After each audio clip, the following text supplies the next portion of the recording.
Erbland. I'm the editorial director of IndieWire, and you are at IndieWire's Sundance 2025 studio presented by Dropbox. I'm joined by the filmmaker and cast of Magic Farm. I've got filmmaker Amalia Ullman, and then I'm going to do the whole cast. We have Simon Rex, an IndieWire favorite, Alex Wolff, an IndieWire favorite, Chloë Sevigny, Camila Docampo, and Joe, how do we say it again? Apollonio. Apollonio. It's, yeah. For Purple Rain fans, it's a good one. Amalia, can you talk a little bit about where you got this idea for this film? I know it's very personal to you, but it's also, it's so funny, and you strike all these different tones, but what was the original seed for you? Well, the original seed was that some of my family was affected by this spraying in the plantations with glyphosates and pesticides and stuff. And that stayed in the back of my brain for a while because I started researching more and more, and I realized that a lot of the global south is going through that. But then it was only a few years later that the idea crystallized in my mind, and that the vehicle to show that story was through a hipster media documentary crew and how they relate to the locals that they're visiting. And that's sort of the root of the story. I'm connected to both worlds in different ways.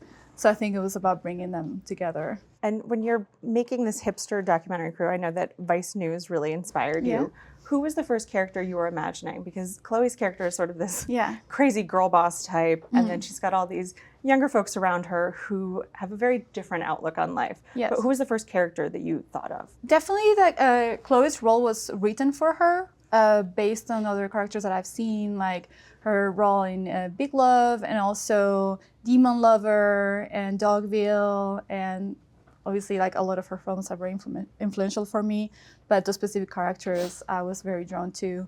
But I think the first character that came to mind was probably Justin's, because I had a friend who was sort of the Justin of, and his name was Justin, and worked in a bunch of these documentaries. And he was the one who told me a lot about the structure behind it, the hierarchies, the bosses, and what how they took this trip almost to go on a holiday while all the other people were working, etc. So I think that was the root of the story. All of his costumes were taken from somebody we inspired the character of Jeff on, and he was kind enough. They were so soggy on you. Yeah. They were very big on you. Yeah. Very big. Yeah, I mean, but they were big on him. It was big on him too. Actually, Yeah. That was part of the thing. He's always drowning in clothes. Yeah, he's always drowning in clothes and stuff. And he was kind enough, even though the character was not very a flattering representation of him, to give us all the costumes. He said to me hey, how does she present me in the movie? I'm like, thanks for the clothes, man. It was very easy to inhabit these characters because obviously they're also influenced by people she knows, or she's writing off of specific people in mind. And I think most of us, I can't really speak for Camila, but I'll speak for these guys, that we all know people obviously Simon with all his background at MTV and everything. We all know people that have worked in different formats around these kinds of networks or. Yeah, and I think that was important for me for it to not be really distanced or become too much of a caricature, but instead portraying people that we know and love and are friends of us. I think that was important too. Yeah, coming from a place of love. You can even if you're sort of snarky. But yeah. Chloe, when you get a script like this where it's the part's written for you, is that scarier for you? Is that more exciting for you? I don't really know. I mean, I think I was is this how you really see me? Or you just know I can play this? Or, I think I went through a lot of different feelings. I'm still processing. But I was very interested in, a woman in this position of power and with a partner who then, is being canceled and how she navigates that. I thought it was an interesting thing to examine in this day How and did age. you and Simon build the kind of rapport that it's this is a couple that's been together a long time. They also work together. As you say, Simon's character is in the process of being canceled during the course of the film. Have you guys known each other a long time?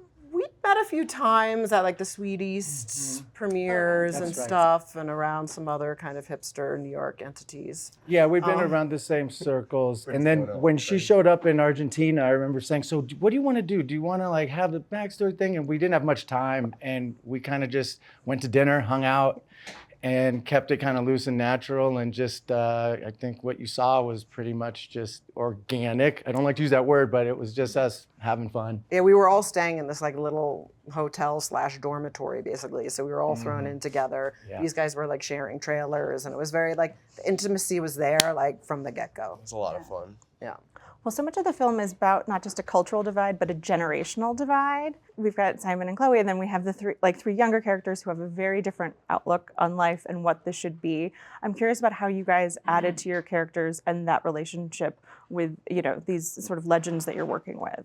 Well, I mean, I'll say that for me, Chloe sort of crosses, I think it's not about a generational thing with her, because the amazing thing about being such a force in movies for so long is we have it, and it's on film. So, I saw Kids when I was 15, and I grew up in New York, and I remember thinking it was one of my favorite performances I'd ever seen, and I felt that way about her work with Luca Guadagnino and sort of everything she's done over the years. So I think, I was nervous to be working with her, but I also felt like these characters were, we had to all make fun of ourselves in order to really give it over. The movie's really funny, and I think, it's about stuff that maybe wouldn't ordinarily be funny, but it's really funny. And I said this before, but I'd spent, about 10 months preparing, almost a year, and then I shot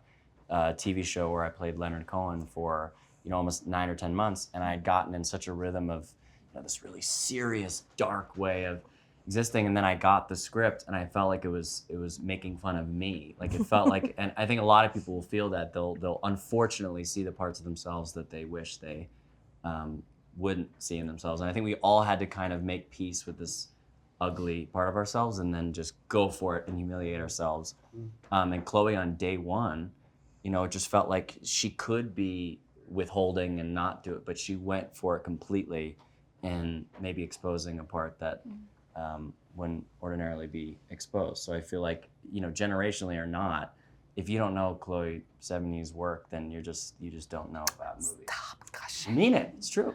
Camilla, what's it like working with Alex, especially with this character who I think presents as a lot smarter than maybe people expect at first? Well, for me, it was very natural. I met Alex on set, and we talked about a lot of things. We met a lot, and I think it was very natural. I feel very comfortable with all the team, but with Alex specific, because we have a relationship in the movie. So I don't know, it was wonderful. And she also, didn't even necessarily speak English that well, and she was so evocative and so beautiful to act with. And I felt like, Amalia said this earlier, but she's